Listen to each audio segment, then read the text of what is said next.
Hi friends, welcome back to my channel. ఈరోజు మనం బంగాళదుంప కుర్మా చేసుకుందాం. చూడండి,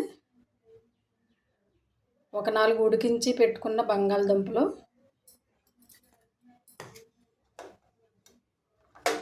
కూరకు తగ్గట్టుగా ఆయిల్, చూడండి ఒక ఉల్లిపాయ 2 పచ్చిమిరపకాయలు కట్ చేసి పెట్టుకున్నాను.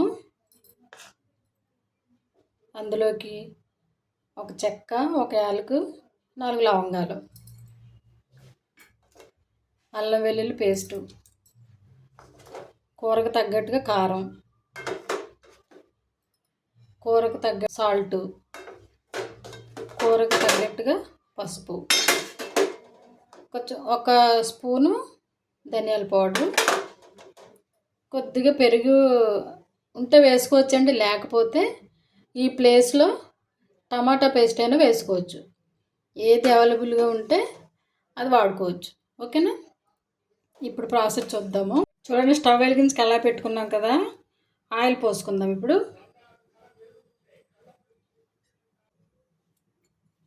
ఇందులో ఇవి వేసేసుకుందాం. చెక్క, లవంగాలు ఇవి వేసేసుకుందాం. ఇవి కొంచెం ఫ్రై చేసుకుందాం. ఇదిగోండి, ఇందులో కొంచెం సాల్ట్ వేసుకుందాం, మగ్గుతాయి తొందరగా. కూర బిర్యానీలో తినొచ్చు, కొబ్బరి అన్నానికి, రోటీకి, చపాతీకి, పుల్కాకి, దేనికైనా బాగుంటుంది. ఒక 10 నిమిషాలు ఇలాగా వేపించుకోవాలి.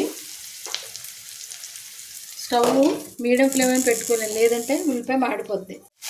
చూడండి, ఇప్పుడు అల్లం వెల్లుల్లి పేస్ట్ వేసుకుందాం. ఇదిగో చూసారు,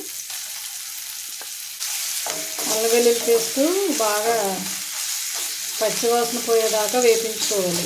ఇంక ఇందులో మసాలాలు గట్ట వేయం కదండి, ఇదే మసాలా అన్నీ కూడా ఈ ఫ్లేవరే ఉంటుంది కర్రీ అంతా. స్టవ్ సిమ్లో పెట్టుకుందాం. ఇప్పుడు కారం,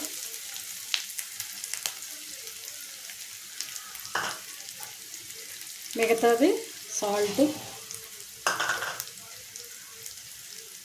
చూడండి ధనియాల పౌడర్, పసుపు,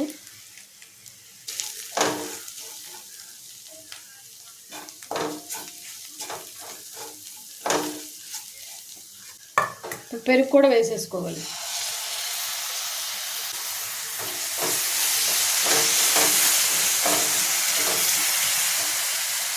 మనం తీసుకున్నాం కదా దుంపలు, అవి కూడా వేసేసుకోవాలి.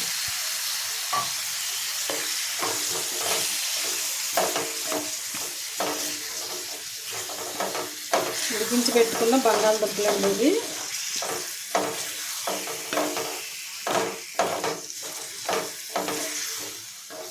సిమ్లో పెట్టుకుని ఒక 10 నిమిషాలు ఇలా మగ్గించుకోవాలి. మూత పెట్టుకుని 10 నిమిషాలు ఆగుదాము. ఇప్పుడు ఒకసారి చూద్దాము. ఇలా ఎగిరింది కదా, చూడండి. ఇప్పుడు కొంచెం వాటర్ పోసుకుందాం. ఒక చిన్న గ్లాస్ వాటర్ పోసుకుని ఇవి ఉడికించుకుందాము. స్టవ్ మీడియం ఫ్లేమ్లోనే ఉంచుకోవాలి. ఓకేనా? మూత పెట్టుకుని ఉడికించుకుందాం.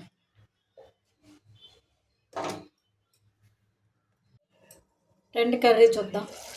చూడండి,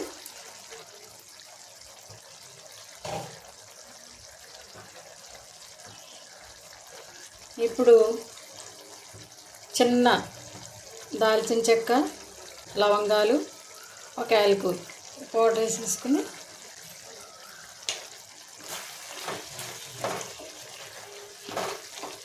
కొత్తిమీర వేసేసుకుందాం.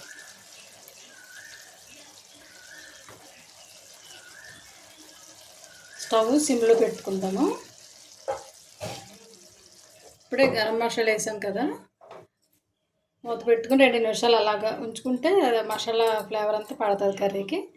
ఓకేనా? ఓకేనండి, కర్రీ అయిపోయింది. ఇప్పుడు బౌల్లోకి తీసేసుకుందాం.